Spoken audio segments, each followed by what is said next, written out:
Ne perds jamais de temps et d'énergie à souhaiter être autre part et à faire autre chose.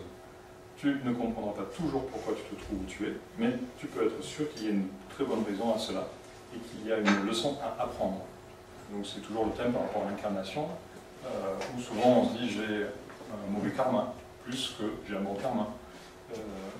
Donc on se dit je ne suis pas au bon endroit, au bon moment et autres, mais on est toujours à cet endroit-là, au bon endroit, au bon moment.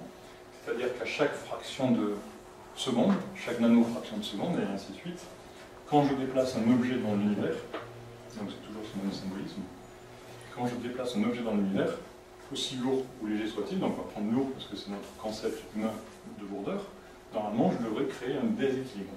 Mais je ne crée pas de déséquilibre. Pourquoi? Parce qu'à chaque nanoseconde, l'univers recrée l'équilibre à chaque fois que je fais un déséquilibre.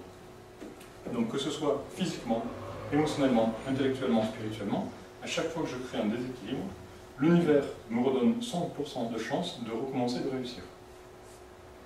Donc certaines fois, quand on crée un déséquilibre, on recommence des déséquilibres, mais l'univers nous redonne toutes les chances pour recommencer et réussir. Mais comme on est éduqué pas dans ce sens-là, en sens inverse, on ne sait pas. Et on va voir que la loi karma-dharma symbolise aussi cet élément-là, dont je vous parle souvent. Si on revient sur ce texte. Ne lutte pas contre, mais découvre cette leçon et apprends-la vite de façon à pouvoir avancer. Tu ne voudrais pas rester en place, sur place, n'est-ce pas? Donc ça ressemble à un dicton qui dit qui n'avance pas, recule. C'est-à-dire que celui qui s'arrête, vu que, comme on peut le voir en bas, une plante ne résiste pas à la croissance et au changement, elle coule simplement avec eux. Donc une plante, avec la pluie et le beau temps, avec la pluie et le soleil, elle est obligée de pousser, qu'elle le veuille ou non. C'est pareil pour nous, on est obligé d'avancer. Mais si on décide d'arrêter, les autres continuent. Mais c'est tout relatif. C'est-à-dire que l'univers est stable, mais il grandit. Donc même celui qui s'arrête, parce que l'univers grandit, se déplace. Mais moins vite éventuellement que les autres, parce que lui s'arrête. Mais comme tout grandit, donc même celui qui s'arrête se déplace, mais moins vite que les autres. Mais il se déplace.